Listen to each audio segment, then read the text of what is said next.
The Lions Unchained podcast, where the shackles of your mind are broken. There comes a time when we either embrace the truth or remain in darkness forever. The Lions Unchained podcast offers you the light of God's truth.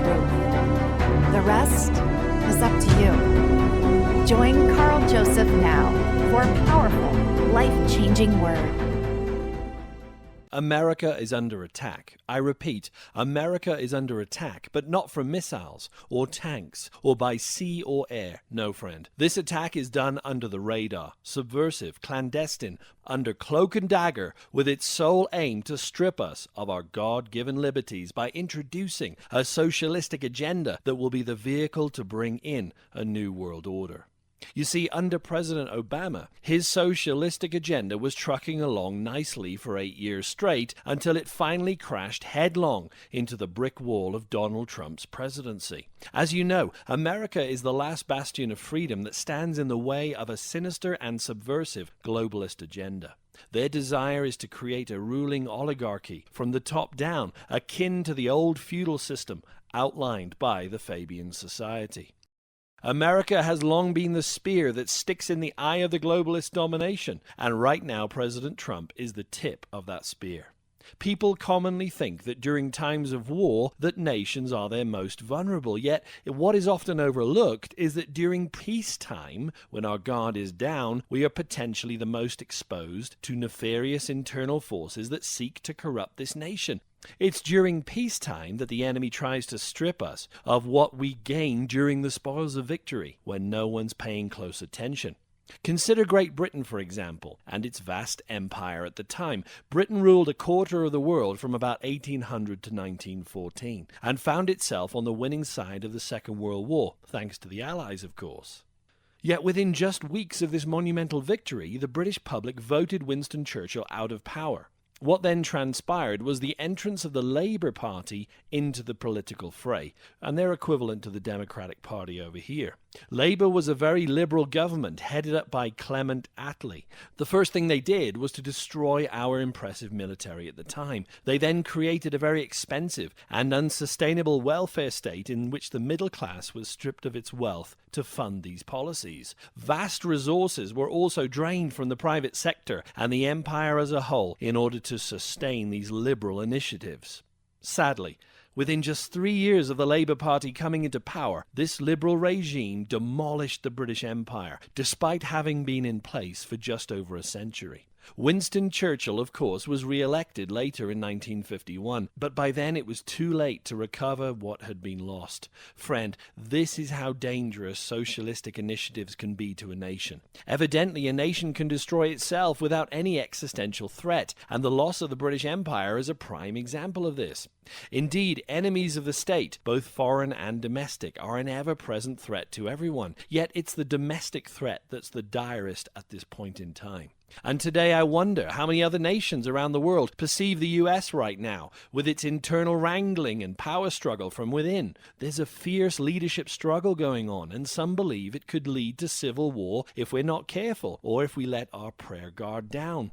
Our president really needs prayer right now to circumnavigate the harsh seas of political leadership. One wonders if the current civil unrest and banishment of Confederate statues is merely by accident or part of a more sinister and deliberate agenda to undermine the unity of this nation. I suggest that it is. In the past few months, President Trump has been falsely labeled as a white supremacist and racist bigot by a liberal media whose sole agenda is to undermine his presidency as legitimate and build a case for his impeachment. This, of course, is founded upon a false narrative that Russia hacked the recent election. This narrative will fall on its face, surely, because it has no basis in truth. There's not one shred of evidence for this claim, and there never will be, because it's built on a foundation of lies. In an historic election, Donald Trump was elected as president by the hard-working people of this nation. Oh, dear friend, please be praying for your president right now. He and his close cabinet are the only thing standing in the way of the agenda to hand over this nation to the UN and make it a socialistic country once and for all. This has been the plan of its enemies all along. Our current president, President Trump, whom I believe is God sent, is currently a wrecking ball against their socialistic agenda. President Trump, whether you believe him to be of godly character or not, is doing an about-face to the previous administration and passing executive orders and policies opposing the globalist agenda of the previous 8 years.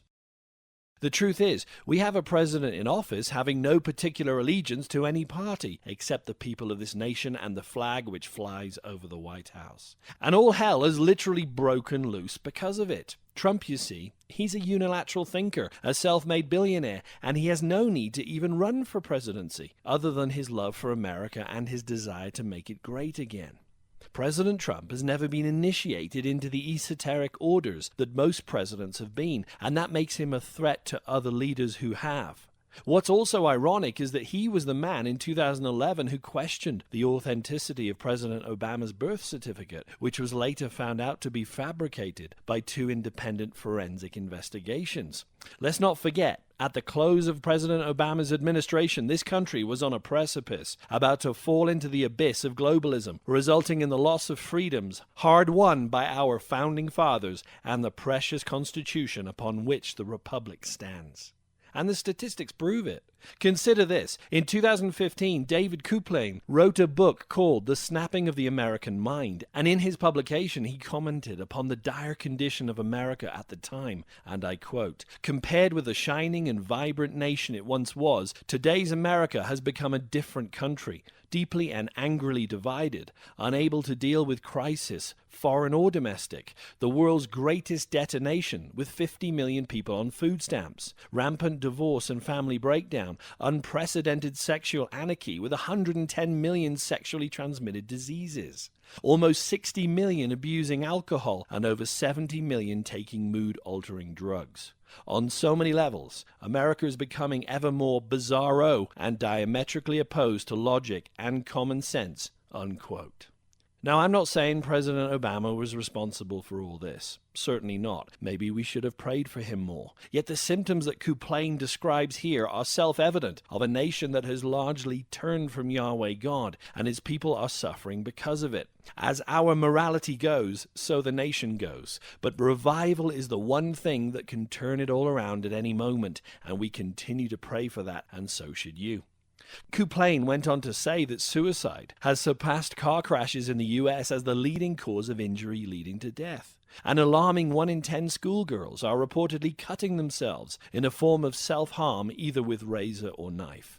In his book, The Death of the West, Patrick Buchanan discusses a hidden agenda by socialists, also known as progressives, to take out the West by employing a hidden communist agenda.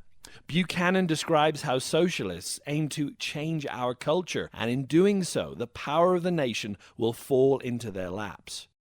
But to change the culture requires a slow takeover of educational and regulatory institutions. The arts, cinema, theater, radio, newspapers, magazines.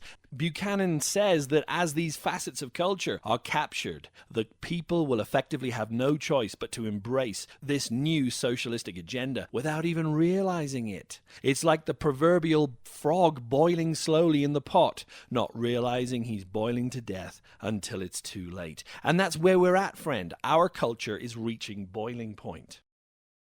By changing the culture away from God's standard for acceptable behavior, the culture becomes subject to the manifestation of gender as choice, genderless bathrooms, stripping the nation of historical statues and landmarks so that we forget our cherished history. Another observer, Phyllis Schlafly, boldly defines the main aim of progressives today in her book, Who Killed the American Family? And I quote, "The goal of progressives is to break down the American family, destroy parental authority, deny right and wrong, reduce family autonomy, and get as many people as possible dependent on government programs. That's why liberals, especially feminists, wage a persistent attack on the institution of marriage and traditional family structure," unquote.